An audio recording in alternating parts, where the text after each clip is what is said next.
sa réaction par rapport ak discours bi njiital Pastef daal di def naka tey jii mu dikkaat ci point yu am solo waaye aussi nu gis plus de détermination ci li nga xam ne nag moo di ci xar kanamam sentir ko aussi ci kàddu gi nga xam ne yëkkati na ko fa.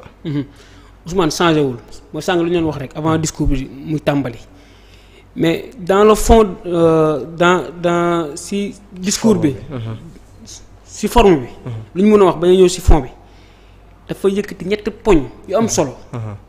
mooy d'abord le système. la société civile et les médias corrompus.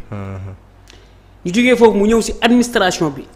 il parle des DG et des ministres. ñëpp xam nañ li xew ci biir administration bi ci yenn direction yi nga xam ne ñu ngi jël ay mbir di ko jox yenn médias yu corrompus yi di leen jox ay convention ak scandale approche wala scandale bi nga xam ne am na au niveau de FONSIS. L'administration en quelque sorte. ñu jógee foofu mu def un appel à Diomaye et au ministre de la justice. li daal wax laay dëggal léegi. il n'a pas de problème avec Diomaye. mais quand il s'agit de dire la vérité. il faut le dire que le président Diomaye prend ses responsabilités d'ores et déjà. ci nan. la coalition Diomaye Faye est différent du parti PASTEF. coalition Diomaye ñu fa duggoon. c'était ba élection yi di waaj a ñëw. ñi daw xam ne mënuñu am dara ci élection présidentielle yi c'est la vérité. ñi daw làqu. ñooñu bokkuñu ak ambition ñi nga xam ne mooy cette jeunesse révolue. ñu ñoon torturer di leen bunduxataal di leen xas seen kër yi ci mbedd yi.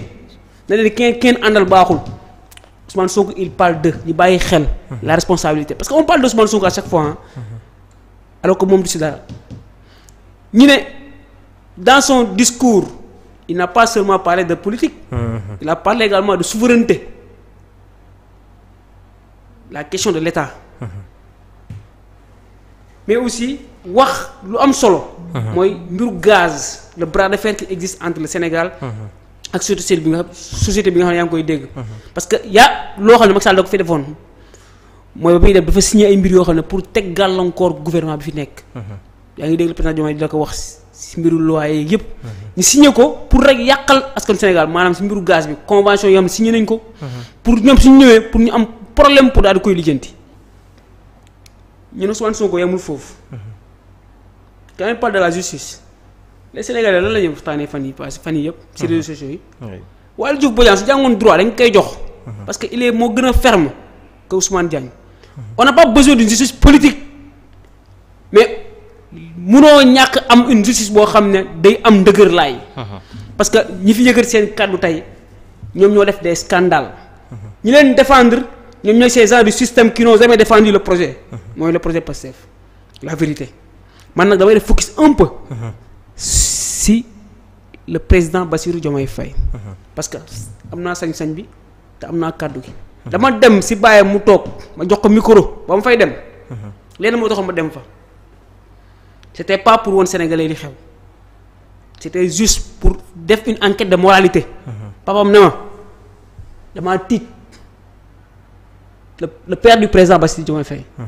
parce que seen diggante ak Ousmane Sonko dépassé na ay mbiru xarit. mbiru état la da am ñu leen ni seetaan muy le système ñoo leen jéem a jaxase. maa ngi koy wax ne bind naa ko ne le problème du système c'est pas Bassirou Diomaye Faye c'est Ousmane Sonko.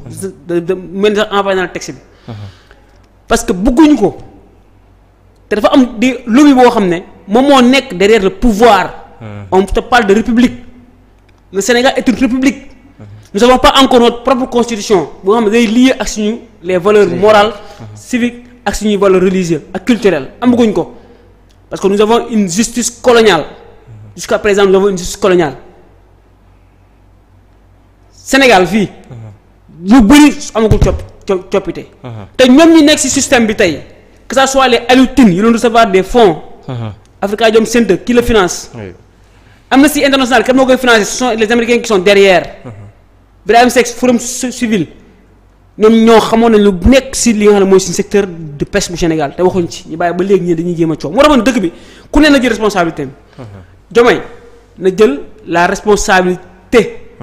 wax avec ses ministres parce que on peut pas être dans un pays boo xam ne la jeunesse a souffert moo tax Ousmane Sonko mu jeexalee sur la jeunesse. quand il te parle mu ne la moom Ousmane Sonko mu ne la on a besoin d'un peuple derrière son président de la République. mais aussi derrière son premier ministre. si la ma ne yow lu ñu bëggante. su ma waree taxaw ci penc bi pour dire aux Sénégalais que lii lañ war a changer dama koy wax parce que Ousmane Sonko rek ngay dégg ñu ne moom lañ teg coono. ñun nag lu ñu neex ñun dañ ñu ko wax ñun. parce que ñun bëgg nañ. ñu ngi ci gaal gi. parce que gaal gi ba muy dem ñu ñoo nekkoon di wax. ak Sénégalais yi. kenn xamul woon daaw la ay témoin chaque jour ma répété ko ñëpp a ngi témoin mission lañ nekk. ce mission là moo ñu fexe ba redresser le Sénégal. si ay kàddoom Ousmane Sonko mu ne la dinañ teg benn loi boo xam ne dañuy empêcher dañuy xool surtout fa lañ jëlee seen xaalis. mooy xaalis bi ma lay wax ni ñoom Birame Seck ñoom ñeneen ñi fa lañ jëlee xaalis. bitim réew lañ koy jëlee. jox leen ay programme ñu leen déroulé leen lii si réew mi ngeen ànd seeg ñi leen neex. mais Ousmane Sonko ne la man musuma xëccoo nekk président. te du ma mus a xëccoo nekk président. su ma waree nekk président dinaa ko nekk. moo tax ma ne sa bureau politique là qu'on va nommer bientôt.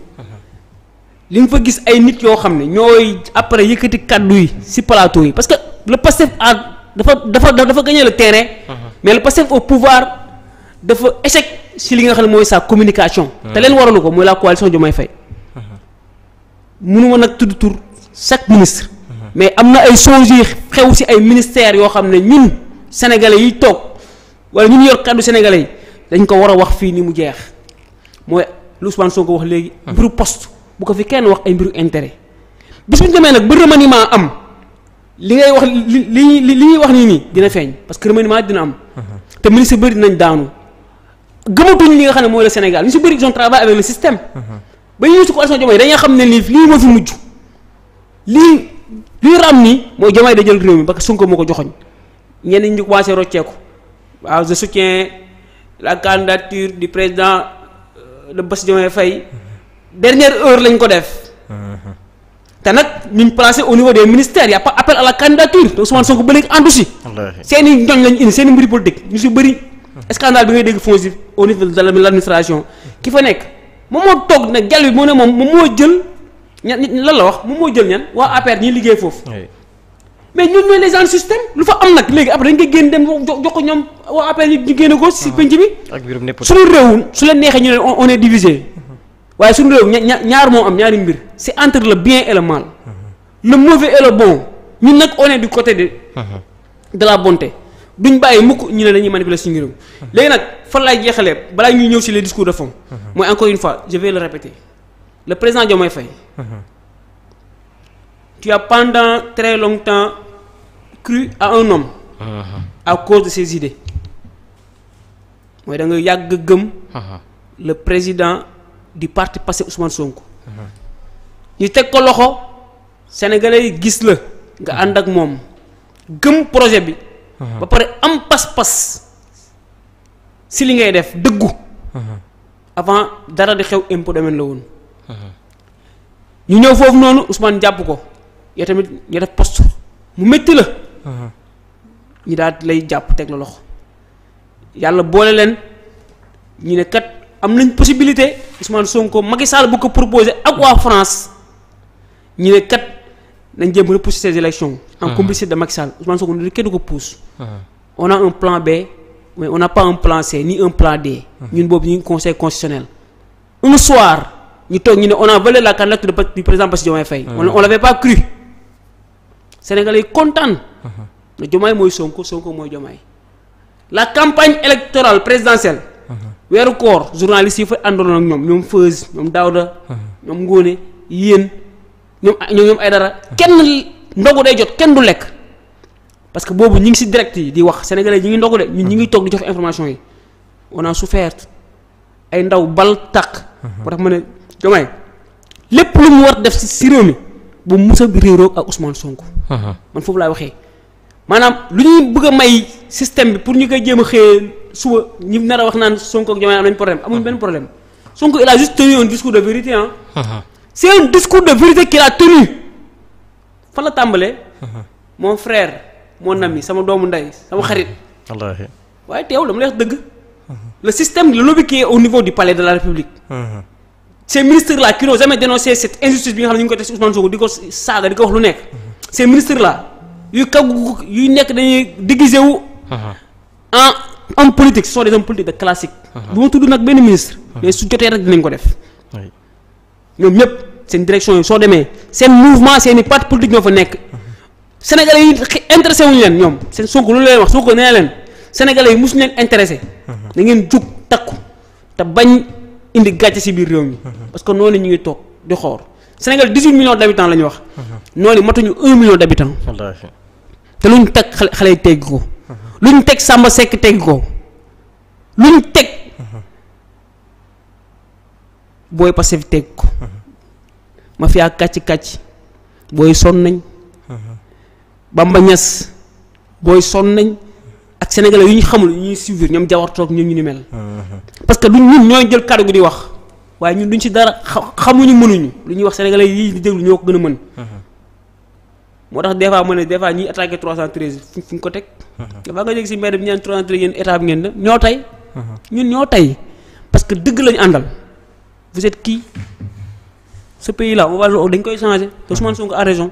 Diomaye prendre jëlal sa responsabilité te lépp looy def. na nga ci diisoog sa doomu ndey Ousmane Sonko. c'est quelqu'un de très sage. il a compris le message des Sénégalais et il devait parler aujourd'hui. merci Sylla. très bien Daouda. yi nga dégg. day laaj dégg day dégg Ousmane balaa muy tàmbali dana leen maanu leen sama diggante ak Diomaye. dégg discours. ak xam la discours ba di wax wuti na. Ousmane waxul ak Diomaye système bi dox ci diggante Diomaye ak Ousmane lay waxal. parce que mi ngi naan système bi moom daanaka xaajagul ba fi jógee. début bi Ousmane Sonko da ko wax maam nee na la lor ñëwul sa pouvoir. ñaareel encore une fois bi muy tàmbali ñii détail bi ñuy tàmbali day andi tey ak suba. Ousmane Sonko am na lu mu leen teel a wax. maanu leen sama digg